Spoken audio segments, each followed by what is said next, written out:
squads, Shopify Rebellion included. Sometimes you're not sure what you're going to get from these squads.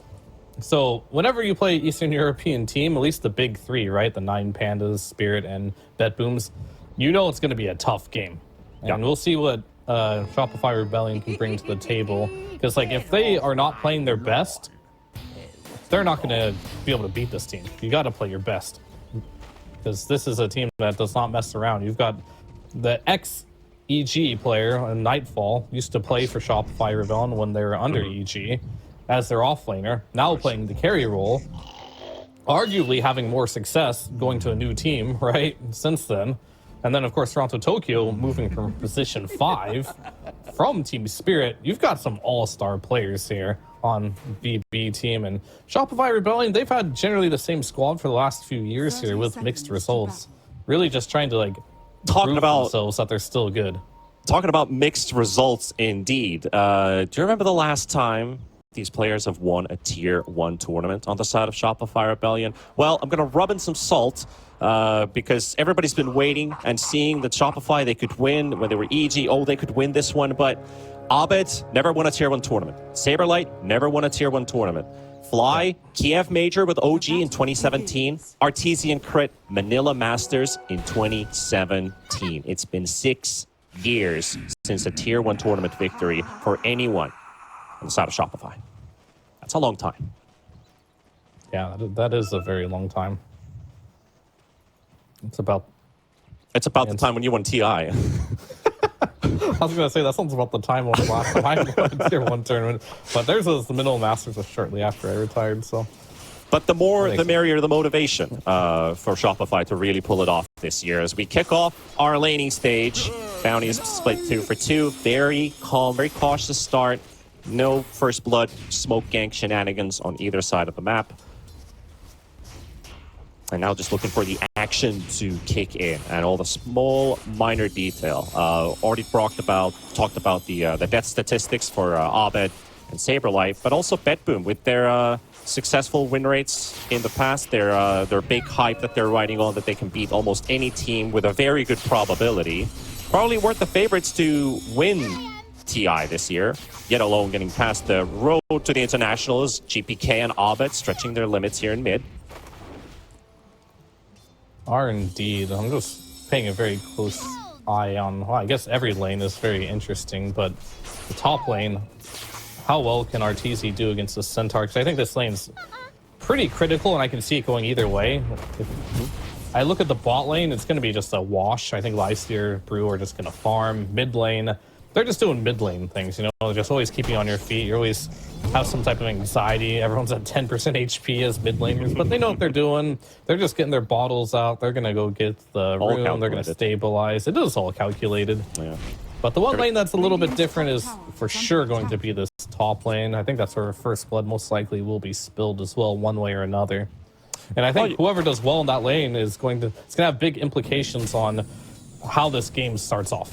Yeah. You got a good kill combination on the side of BetBoom, at least, considering the Illuminate Blast coming in a couple levels, probably level 3 or 4, with the Centaur. Hoof stomps into double edges, quick, nice bursts. Luna doesn't exactly have the highest HP pool. They can continue with this kind of solid harass with the early Lucent Beam point, picking up Chilling Touch, constant nukes, hence the quick Vanguard coming up for Pure. But in the bottom lane as well, Nightfall battling it out here with Saberlight. Still tying it up in CS, despite the 5 denies on the Brewmaster. So shaking Nightfall a bit here, at least in the early minutes. However, the wave under their tower straight up in the Tier 1, going to be a bit difficult for them to approach. Yeah, it definitely will be here. As honestly, GPK is doing a bit better than I expected. I thought Abed might just bully him, as he normally does in the mid lane.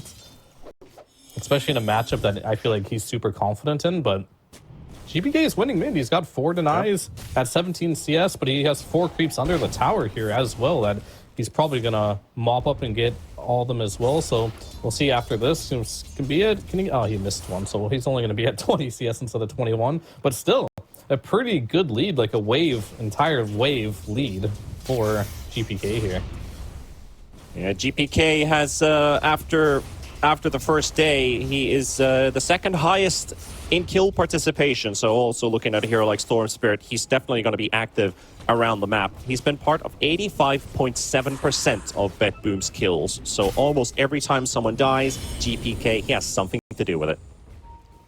And that goes back to what I was talking about, how Pure is more of the farmer on the team. But Yeah. Pure isn't like an AFK farmer either, because he plays these Blink Initiators.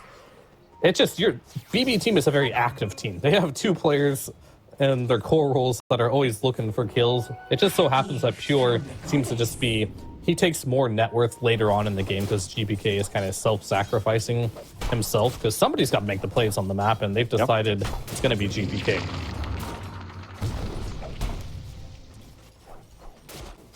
Not too much action going on right now. Yeah. For Shopify Rebellion. Abed, he kind of does everything for the team, I'll be honest. It does feel like it. It's not that he's like the playmaker. He is, but at the same time, he's also the highest net worth. And Crit's keeping mid.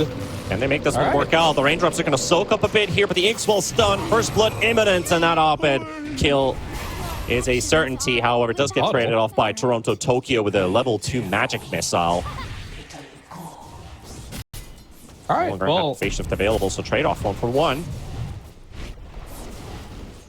That is pretty good for Abed because he did get the first blood, but it would have been really good if he survived. But Venge getting a return kill there, going to give him a lot more net worth. That's pretty big. He's going to be up to level 4 on Toronto Tokyo. But Crit also getting EXP as well. Hard to say here. I think it really depends, because like if you look at the levels of the mid lane, does he get the pull off? Oh, he didn't even go for the pull. Maybe he could have stopped the orb. Perhaps not, but end of the day here, GPA is going to be filled up. What I was going to say is you got to be very careful for when this puck hits level 6. Especially it's before you get 6 on Storm. Not that you can use your ult through coil anyway. It's more of like you barely get out of the coil, you have some HP. You'll need that level 6 to just survive, if possible. Oh, but he has the coil available to level up. You know, he's Crit, level 6. he wants to chill.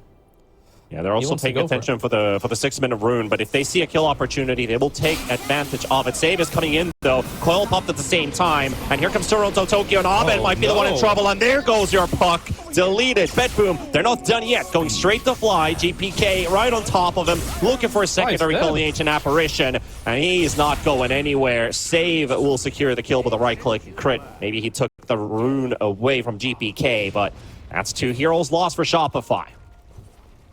That's big. They weren't quite ready for that. They used the coil like the same time he's getting pulled. And that's generally not what you want to do. You want to be able to coil him from max distance, get the right clicks up. If he walks up to you, just walk back a little bit, right? Because he is coiled. And then into the silence. Of course, that magic missile just landing on top of his face doesn't help either. Yeah. And the sticky fingers on the Saberlight, not going to be quite enough. But you are starting to see this matchup in the bottom lane start to go Lifestealer's way.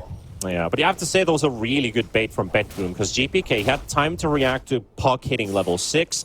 You were under your own tower. It's like, if you're going to dive me, I'm definitely going to win this trade-off. So he sees the level 6. He already calls in for Toronto Tokyo and save that puck's going to try something. We haven't seen Grimstroke in a very long time. So just show up here, and we turn this around. They did exactly that, and also get an extra on top of that Ancient Apparition dying. They're going to stick around mid. Crit is just, he really wants to punish the Storm Spirit, and GPK, he is wise to it, and oh, nice. He's got a juicy little stack, so if Crit is ever missing on the map, he can not feel bad about just retreating to the jungle. He's pinging mid like, hey, guys, help. They want to dive me. A lot of activity in mid here by Rebellion, as they've got Crit and Fly protecting Abed from both directions. Dire's top tower is under attack. Yeah, this is a pretty heavy commitment for mid.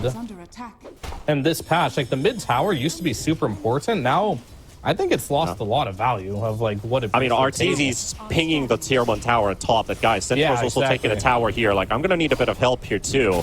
I can't really farm that well with this Cent just being constantly a nuisance. Abed's got the shield rune, and now they're scattering around the map. That's a Vanguard Centaur. Very difficult kill, but looks like Rebellion's going to try. Crit and Abed, they're on their way. I think that's a warning sign. BetBoom already calling it out. Guys, get the hell out of there. Yeah, I mean, as a kind of predicted that both side lanes from BB team are going to win. However, I thought they would win mid as well on Shopify Rebellion, but that was the one saving grace I had for Shopify Rebellion's early game was Abed going ham, getting kills, not dying, going beyond godlike, right? He's 1-2 this game, and he is behind the Storm Spirit in net worth. This early game is incredibly nice if you are a fan of BB team. Definitely rejoicing the situation for the time being. Also looking at Nightfall. He's got a Radiance on his mind for this particular game. It's going to make Luna's life a little bit harder. You have to worry about an MKB pickup potentially at some stage of the game. Yeah, it's just a strong item. They're going bottom. They're going to try and kill Crit and Abed, taking the portals right behind the Lifestealer. Level 1 Rage, that's 3 seconds. Gonna be enough Saberlight's going to be on top of him. Yes, he has the Infest as well, but they're going to show up. Here's the Ink-Swell with the Silence into the coil, and they don't get the stun connection. And Nightfall is going to run away, and he's also got the Infest now. And that Flag Bearer is on the run. The chase is on. He does get pushed back in. The Infest runs out. Still no TPs coming in from BetBoom. They believe that he can do it. He can do it all on his own, and he's just running away. The Ogre Smash in the Panda. Oh my goodness. That too. Well, I don't need my team if the AI is coded on our side. All right, and if they lose Fly mid, which they should because they just saw a bunch of action happening mid now. GPK with Toronto Tokyo. They're going to kill up to the AA. Abed already burnt out that invulnerability rune. Slowly running out of that shield from Tokyo with the swap save. He can get himself the safety. Invis rune popped as well. Abed, no idea where he is right now. And turning his attention towards the Vengeful Spirit save with a big blow. GPK there, but that is not going to be enough to catch the puck. He's already out. Yeah, really saving GPK there by giving that additional mana to be able to zip and get that rune. I am mind blown that they just let that Lifestealer, they had the trust to like, you got this, bro. You're going to get out of there. And with all the changes and the level 1 silence, and with the attack speed Lifestealer does have, he was able to kill that Phantom quite easily, as well as, level 1 silence is only a 2-second duration, not long enough. Lifestealer gets out of there. They lose their mid. They don't even take bot tower. That's your first Brewmaster ultimate used, and Saberlight's still struggling for that Midas. Like, he wants to go with the classic Midas into Radiance build, but he's going to have a much slower start compared to his counterpart of Pure, who is an absolute free farm mode right now. And it does seem to apply for all of BetBoom. Triple core lead in terms of net worth. It's only the puck keeping up with the Lifestealer. The Luna shortly behind, but everybody else looking to get away. GPK off to a great start. Pure just been farming all the time. And Nightfall dodging that gank cost a lot of time for Rebellion, or everybody else was just hitting creeps. So everything, all these small things accounting towards BetBoom's lead, economy-wise at least. This is definitely classic BetBoom team. We've done many interviews throughout the year with these teams, as we might just see they're just poking on top a little bit. We've done many interviews with many different teams, and what pretty much every single team says about BetBoom team is that they're so good in the laning stage. Like, this team is a monstrosity to try and lane against. And that's crazy to say too, because we come from NA DPC, right? And no teams in NA could deal with Shopify Rebellion's laning stage. This is their strong suit. And to have a team that's just better at laning than Shopify Rebellion, which is their big thing, it's definitely been a little bit strange of a matchup. You would think BB team would have Shopify Rebellion's number, but in the last 2 series that they have played against each other, I will remind you, Shopify Rebellion has won them. And a lot of them have happened off of comebacks through the mid-game, late game, because let's be real, you just don't beat BetBoom team in the laning stage. It's a difficult task. You're absolutely right about that. It has been a difficult team for a lot of the others to match up against. But you're absolutely right. Like, when we looked at the North American DPC for multiple tours, it's like, well, can anybody really match up to Rebellion? It was more about the Nouns and the TSM facing off against each others and see who's going to be taking that second spot. But Abed with Fly with the help of Crit, it's just a coddle that they can get their hands on. And BetBoom is looking to maybe retaliate on this as GPK gets a jump on the Fly, goes all the way to the back with Pure coming in. Beautiful hoof stomp on 2, and that will delete Rebellion, and that is a lot for BetBoom to recover. We just traded a support Caudle taking all of the attention, and we take everything with us. That is absolutely insane. Pure was able to get that. Like, the presence of mind they had there, they could have been like, all right, just get Fly. I think a lesser team would have just killed Fly there, but instead they ignore him. Like, no, this AA, he has used all his spells already. He's kind of useless. So avoid him. We're going to jump in the back line. We want the big kill. We want Abed. We want to make sure this puck is shut down and doesn't get any momentum. And they go to that back line there. Great TP there, as you mentioned, by Pure to also join GPK there. And now Pure just casually has, what, a full pipe or something at this point? What does he have flying out to him? Oh yeah, just the pipe. Don't mind this guy. He's got a he's got a Vanguard pipe and all the items. Yeah, no biggie. Centaur gonna topping that work. Symbol. Also, the fact that we talked about the death averages on Rebellion. Well, Abed, he's already got more than his average. So that also speaks a lot that this game has not been going into the pockets of the puck. A couple outplays, you could even say, by BetBoom setting up in mid for that level 6 gank, leading on from there. Another great turnaround, and GPK off to a fantastic start with the Storm Spirit, and he has a fresh Orchid. He's not afraid to use it. We're looking at bottom. Another attempt on the Lifestealer. Gonna be a dodge with the Infest, but he's sticking around with the melee creep. That could be a signal that there's probably more people coming. They're not going to jump that melee creep, and he's going to pop the Infest. Brewmaster moving away. Swap to cancel out the channel, and Saberlight going to get caught. Orchid pop for the first time. And BetBoom will take it. And they're looking at Roshan by the looks of it, or a Tier 1 tower. Let's see which one's to call. I don't think we should Roche right now. Out. Yeah, their heroes are really bad at Roche. It would be a very slow and sluggish one, yeah. Not worth it, as we would call it. But a good deep ward place down, at least. Already establishing control of the top lane. Yeah, I mean, GPK with that Orchid online, super scary for the puck. He sees the Orchid, right? And now he's like, hey guys, I really need a Yules or something, get out of this. It's not a position you want to be in as a puck where you have to buy BKB or Yules. But that's just the reality of the situation. The early game didn't go well. You're down about 4,000 or 5,000 gold right now. And these items are just flowing in as we're going to see another smoking towards this mid lane. And how often do you see Abed like the same net worth as Saberlight? It's so disgusting that you need Abed to do well on this team, because Saberlight, I mean, he's a first pick Brewmaster, right? They generally first pick Saberlight. So he won't and they're going to go for Saberlight again. They've got the Orchid pop, AA Blast coming in. Brewmaster low on HP is going to be connecting onto a lot of BetBoom heroes, and they're still stuck with the Soulbind, but there's the Centaur ult to reset. Toronto Tokyo trying to make a run for it, but he's going to get caught by Abed. They can't really focus on the Centaur, but they can focus on this tower as they've brought Arteezy into the midst of the action. Caudle thrown into the air. BetBoom, they're turning it around with GPK. GPK going very optimistic, but he might lose his life. Gets the jump away just in time. Won't lose his life, and Pure also thanks to a couple eclipses. But that tower finally down, and just one casualty from this battle. Yeah, that may have worked if, well, let's hold on a minute here. Nightfall in a little bit of trouble here. He's gonna have to infest, but yeah, they probably attempt number 3. Third time does the charm potentially. Nightfall. Out. Okay. Saberlight on the hunt.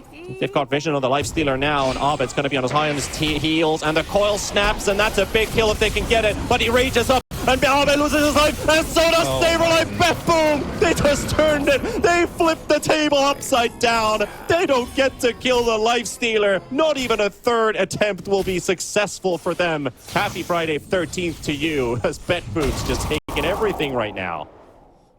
They felt like they were so close to it, but those reinforcements coming in there just, they end up getting debated. I don't blame them for it either. Like, this Lifestealer, your coil's up in 1 second, you go for it. Saberlight, he just doesn't hit hard enough. Maybe if he got a crit there at the end, he may have killed him, but having to rely on that is a little difficult. I guess Saberlight missing both the Thunderclap and Cinderbrew may have been the difference maker there in getting that kill or not. But once you miss your spells, I think that it's time to call it quits. Talking about what day it is today. A bit of unluck going on the side of Rebellion here in this game number 1. You can see this was the third time they tried to gank clap Nightfall, and everything clicks except for the clap not connecting. and Nightfall gets an armlet toggle in between. Meanwhile, they find a free pick off of Crit. He's dying in the replay and in the live camera as well. That's a rough life right there. But he only has 3 deaths though, so we just saw... Tier 2 token, is that the cost of Fly's life? Oh, yes it is. Turned around to pick the item. Worth it though, you don't want to give that away. No, not at all. Well, 6K all lead building up for BetBoom all BetBoom. day now. Yeah. I don't think Shopify Rebellion has, outside of maybe the first 2 waves of this game, been ahead. Even then, I don't even know it's true, but 6,000 gold advantage here. You're playing against 3 Omega farmed cores here. And if you look at Nightfall, he's been free farming, right? No untouchable. He's the lowest net worth core on the team. This free farming Lifestealer is the least farmed hero because if you look at GPK, he's been free farming plus getting kills. If you look at Pure, he's Free also farming been free kills. farming plus kills, right? So this is kind of like the situation you're in right now. RTC, yeah, he's farming on this Luna, but you're just a Luna at the end of the day. This is the type of hero that can't really make any flashy plays. You just kind of do your job. You get the net worth, you hit the Roshans, you hit the towers. But if your team's not doing well, Luna isn't the best carry to be. You'd much rather be like a PA or something in a game like this. Also with the item progression, Toronto Tokyo's just finished Boots of Bearing for the Vengeful Spirit. Still a couple drum charges remaining, but he could just combine it as this courier arrives. There's also a Radiance in the works for Mr. Saberlight with the Brewmaster. Still some, you know, it's in the works, Fear. It's not ready yet. In the works. It's in the works. Do you know what GPK's kill participation is this game? On 100%. Everything. Yep. That is 100%. This man has been part of every single kill in this game for 20 That's minutes. don't lie. That is true. Everywhere. A big contributing factor. The funny thing is, we've yet to see an infest bomb. You normally don't see those until like later on in the game. Yeah.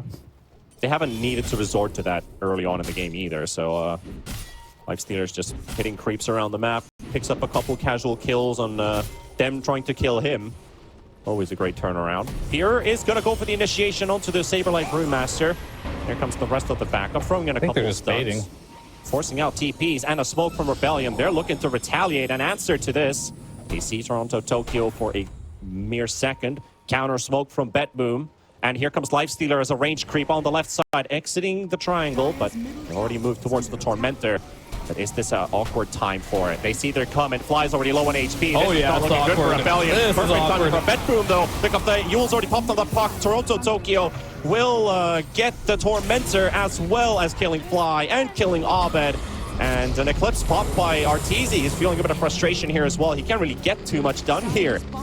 So BetBoom waited for Rebellion to drop low. They steal the Tormentor, steal the kills, steal this area, stealing the game by the looks of it.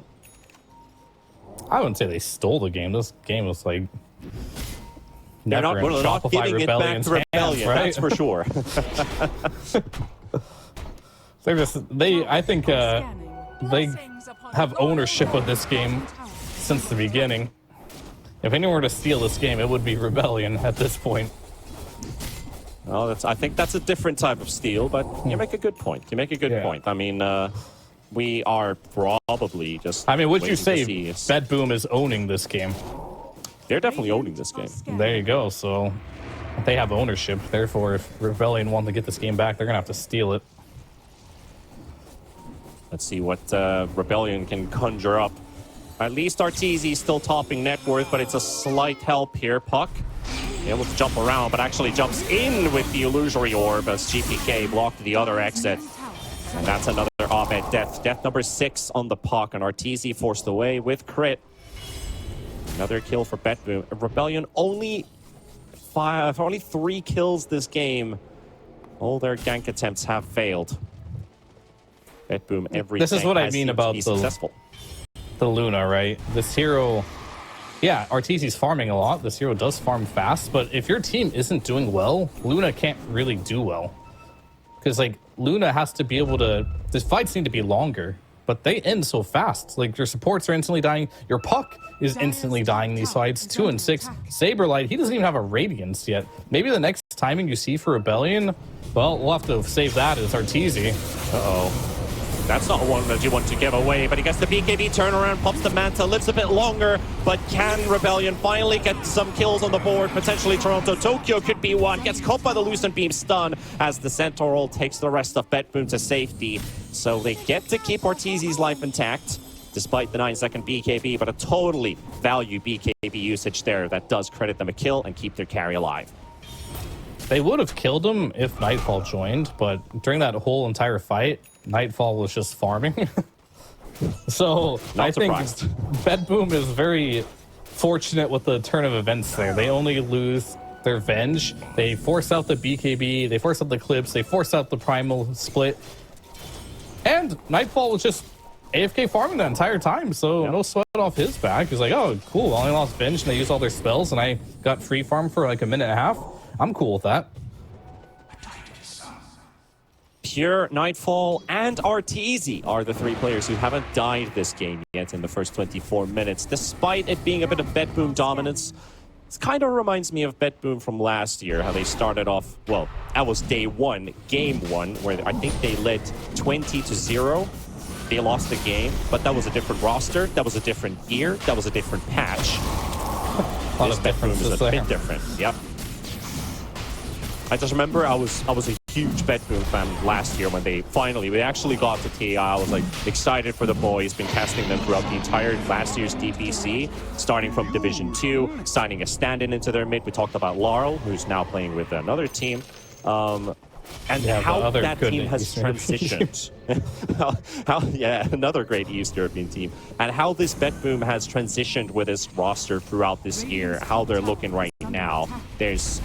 It's like a day and night performance in a way, at least in the road to the international. This is the BetBoom that people expect to see when they play. It just, honestly, Shopify, Rebellion, and BetBoom team have similar issues. It seems like the further they get into tournaments, the less confidence they play with, or the worse they do. But when they look good, they look really good. This reminds me of the old days where you'd buy Radiance on Lifestealer, just sit in that ancient black dragon and chase people down with the Radiance burn. Burn people up, yeah. It used to be a somewhat viable strategy. Now it's just like, that's just a complete meme if you want to do that. But he just used the Infest to heal. He wasn't memeing around. What was What was the Pudge Lifestealer combination we saw? Was it last year? There was, I think there was probably a third hero also involved because he eats somebody in the Pudge with Rot Aghanim's. I think it was the Bloodseeker. Yeah, that's the one. Mist. Blood That was Mist a Rot. clown fiesta is what that was. That's definitely what it was. I miss that though in Dota, where you could have all these cheesy strategies. I mean, the game it's objectively just better now because cheesing wasn't really good for the game. Now, like, when a team is good, you know they're good. They're not just like cheesing you out. Like, no more like Matumba Man Honest lastic brood Dota mothers, now. you know. It's honest Dota. Matumba Man catching some strays here. My bad. I'm sure Lots is fine. But let's see he's what fine. the Rebellion is up to right now. They finished the Butterfly on the Luna just some time ago. We also have the Radiance up on the Brewmaster. Abed, though, still wants that Kaya Sanj to be built, get a bit of extra tankiness. Has been the target of hate from BetBoom, and talking about that, it's the same story again. GPK, I don't see him. He's out. no vision on Abed. He's going to be able to teleport out. But you have to think in this position, like, what can you do if you are Shopify Rebellion? They've kept the net worth the same for a while. It's been 11k for some time now, which is good. Most of it is on the back of RTC, who does have a Butterfly. Maybe the Satanic is the next big item. But I think Saberlight, Dire are scanning. he has to be able to get his ulti off. Dire's top And I'm not so sure how easy that's going to be, because he is playing as some Orchid. So I don't know, maybe this AC is the right choice. I mean, it's definitely greedier for sure. But maybe he needs a BKB as a more safer option. Or he just needs to have like perfect positioning. But we'll have to see. We see a big smoke coming to RTZ here, and they're gonna have to get up to their high ground pretty soon here, because if they initiate this backline, it's gonna be a disaster. They got an avenue to go in, and RTZ Inkswell up here doesn't find anybody. TPK with the BKB already popped. They're going to go straight for the Grimstroke and find themselves a first opener. Big Infest also being used up. RTZ low on HP. This is going to burn out. They got the Life Stealer. They got something out of it. They are somewhat spent on resources. GPK pretty low on mana. Kotal, give me mana. Save will give him some, but he's going to get stunned up on the spot. But RTZ still going to be chased up. GPK right there and into the arms of BetBoom. Get themselves that secondary kill off of RTZ's Luna. They are going to go, say, straight toward the next objective. I was really surprised how fast Lifesteer died there. He had the Aegis in that fight, but like those glaives that were bouncing upon him and Pure, I believe, just shredded Nightfall into that fight. As bottom lane, it looks like Saberlight might get caught here, and he's going to go down there trying to cut the wave. I mean, he did cut the wave, but not worth, as the network now goes to 15,000, up from 11 for BetBoom team. Yes, another big one to give away. Just going to lose control of the map. All of the waves are going to start pushing in towards Shopify's side of the map. At least there's no Aegis anymore. But still, we're going to see future Roshans with cheeses and eggs and refreshers and whatnots. And the less objectives you have outside your base, those are almost always a ticket to start closing out the game and get the first game victory for BetBoom. But hey, we talked about this Brewmaster and Saberlight in particular. I have a pretty serious question for you, Mr. Fear. So, you've never played with Saberlight in a professional team, but what happens when Saberlight picks up Brewmaster's level 25 talent, Cinder Brew, applies Fear with a big F when Ignite? What happens, Mr. Fear? Bing bong. Dire's bottom tower. All right, there we have it. BetBoom smoking up towards the top half of the map. RTZ, oh, he's pretty deep in the lane. Save's going to get information about this. And RTZ, oh, man, not the one you want to give away. He just got alive. He's already dead. Or is he? Turns around the Eclipse, and they will use some extra resources. A Scent Ult, an Infest Bomb, but they make sure he is dead. Yeah. I mean, I guess you can throw your ulti. Why not? It's about the same cooldown as your BKB. Yeah, that's just pretty much the state of the game right now. I feel like Shopify Rebellion just really feel like there's not much left to do in this game other than just try and delay it, right? You see Abed cutting waves over there. In the bottom lane, you see Saberlight cutting the bot waves. And time is the only thing that potentially can save Rebellion here, but it depends on how much base you have left in that amount of time, right? As they're coming high ground with this freshly completed MKB on the Nightfall. Okay, the DD was taken off by the Yule, so Abed there, very good. But it's still going to probably be a Berg's gone. Could be a good Ice Blast here. And an opener, Saberlight blinks in. They want to maybe get this Vengeful Spirit, but GPK diving in the back line. Crit's going to be falling, and Light Stealer still inside GPK. So that good old Kinder surprise. Might just take Rebellion off guard. RTZ's back alive. Just poking the Brewmaster a bit, but GPK is out of mana. He's got a BKB. He's got a Coddle as well, at least, to give him that extra. Got a lot of stuff, yeah. You're also waiting for reinitiation. Still has BKB available. 4v4. I think Shopify Rebellion wanted more from that, because the Saberlight picked up a Blink. As of old, you've been, Blink on Brewmaster, that's normal. That's what Brews do, but you rarely see this item on Brewmaster anymore. And his whole idea is, all right, I'm going to initiate. They're not going to expect this, because Brew's been in the meta forever, and this hero just has not been buying Blink Daggers, so it's kind of tanking up. Yep. It kills his scalability by quite a lot in this game, because he already was not getting a lot of gold. Now he has to be this initiator, but this time, I think BB team will be ready for it. It's no longer a surprise. Surprise factor has been exhausted. Game gets harder and harder for Shopify Rebellion, as it does reflect in the net worth as well, now going up to 20,000 at 32 minutes in the game here. I will say, though, Nightfall's itemization isn't entirely scary in a scaling sense. Like Manta, Radiance, like Armlet, these are all kind of smaller items that if you look at like what Arteezy has, like the Manta style, Butterfly, Satanic, these type of items, if it goes to toe-to-toe, we saw what happened in the fights. You're going to win that fight. The biggest issue is just how farmed Pure and GPK are on top of it. Yeah. And I think it comes down to as well, like the pace BetBoom's been taking with slowly pushing Rebellion back inside their own base. If Rebellion were to win a team fight, look at the amount of push that they have with this Brewmaster, with the Split, the Luna. They push buildings much faster than BetBoom does. But they just need to get to that point. They just need to get to that point where BetBoom makes a mistake. They catch somebody off guard. Save is already running in front with Nightfall and Toronto Tokyo. Pure is also here, already slowed up by the Cinder Brew. And an Infest Bomb is loaded up. He goes straight behind Fly, gets away with the Agent's Heal Totem, but Grimstroke getting targeted with the BKB popped on GPK. They can't touch him. They will take Arteezy as well. That's a double for Nightfall. And we'll hunt down the rest of them off the side of Rebellion. Nobody seems to be getting away this time. 3 down, make that a 4 with Abed low on HP. And Saberlight, his Brewlings, slowly running out. Still has that Storm Spirit. That is also now removed, so he's back to safety, and Abed actually manages to get out. So still 3 kills for BetBoom, but it's not an entire team wipe.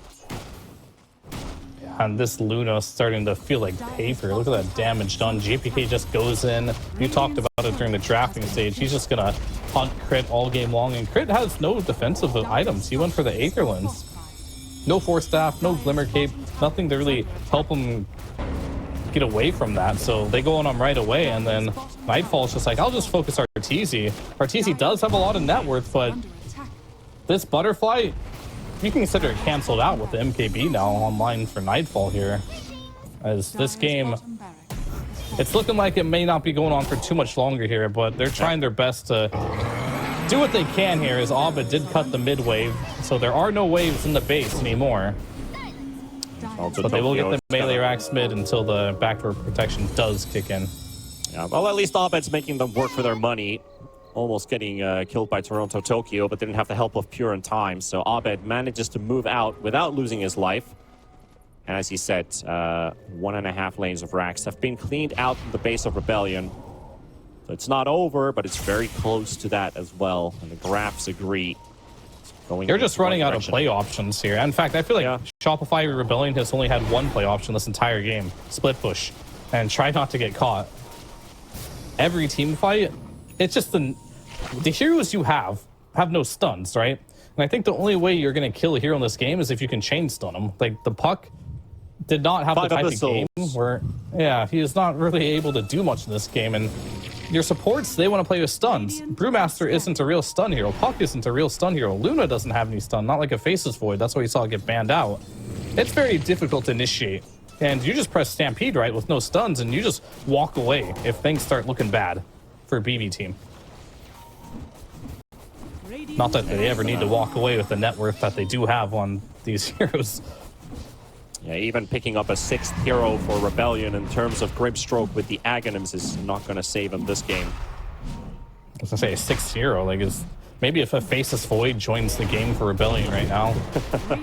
Straight out of the ban pool into the field. With 20k net worth on him, I'd say.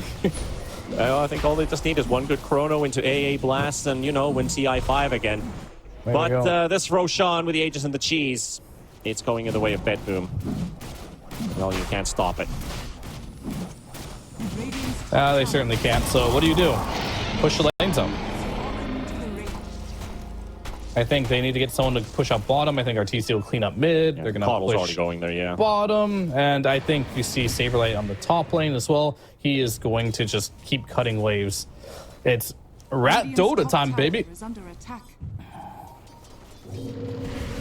But if the creeps ever do manage to get into Rebellion space, their base will evaporate.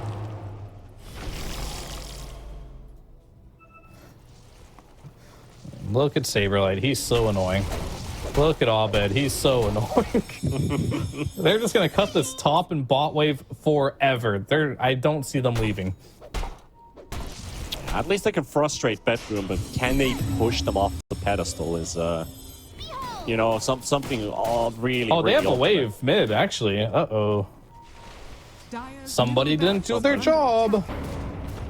Yeah, unhealable damage being dealt to the range ranks and the tier 3 tower. And they are scared to jump this life stealer. They're scared to force him away. Holding that Aegis as well. BKB, Rage. Just too many tools. A lot of tools indeed. There's a Hex on GPK as well. Not sure how long he's had that, but You're gonna attempt. You're gonna get the Manta dodge there. you don't have a stun, remember? Like, you have your silence, but that's why Leicester... Well, Grip Stroke found in the back line. So Crit's taken out. What's he doing there? He tried to surprise them with the Soul Bind. That's all I can think about. But Arteezy running away with his full BKB duration. Slowed up right in front of his fountain. Pure wants to make sure he gets caught. Manta dodge onto the stun. He's got the coil coming out as well. But there's just not enough damage to apply. Abe's going to go down. Has buyback available. What good is it going to do? Saberlight, he's about to drop as well. He knows he can't buy back into this game anymore. He's out of money out of it. And he's out for the count for 75 seconds. BetBoom closing out this game slowly but surely. No real mistakes done by this team. It's just clean. And talking about clean, GPK, 100% kill participation in 39 minutes of a Dota game. 1-0 for BetBoom. That's actually insane. He still kept the 100% kill participation. Oh, he really did. Oh my goodness. He did. That's absolutely insane. Very clinical, very clean game from BetBoom team. I think just Abed can't have a game this poor. I also feel like, all right, Arteezy's hero pick was fine. It was just on the super safe end, I think. Maybe a bit too safe. I think if you are going to first pick some Brewmaster, you have a puck as well. I think you need some initiation in your draft, and it really showed in the game. Once Abed wasn't like this unstoppable force, I could just go wherever you want. It came to a point where, like, who is going to initiate in this game? Once you get a couple items on BB team, once the Manta's on Lifestealer, once the BKB is online for the Storm, and of course Pure, who ended up going this really early pipe because of the laning stage. There's so much to talk about this game and the little details of why BB team was so dominant. But at the end of the day, their dominance did just mainly because they did so well in the laning stage. They definitely did so well there. And they also maybe outplayed Shopify once or twice. Especially, I still come back to that level 6 timing on the puck, but the wave was already pushing under the tower. Can you get to the Storm Spirit? Do you want to commit to that? There was like a 20-second period, which is more than enough for supports to TP in, set themselves ready for the potential gank, and they started fighting at the river, Rebellion getting caught off surprise, and Abed losing his life. Yet they couldn't really answer this GPK Storm Spirit at any stage of the game since that laning stage, and it just got a whole lot worse from there. Even looking at how much damage was dealt this game, of course, Arteezy would do the best he can with the farm that he has, but in a 40-minute game, 12k damage on a puck is something has gone wrong this game. This was not the Abed we're used to seeing, or at least throughout this year. This was not his performance. It was a pretty normal, like, Saberlight type of game, but a very unusual Abed game. To see, well, I was saying at the beginning of the game, you'll oftentimes see Pure top net worth all the time and GPK a bit lower. But you'll almost never see Rebellion doing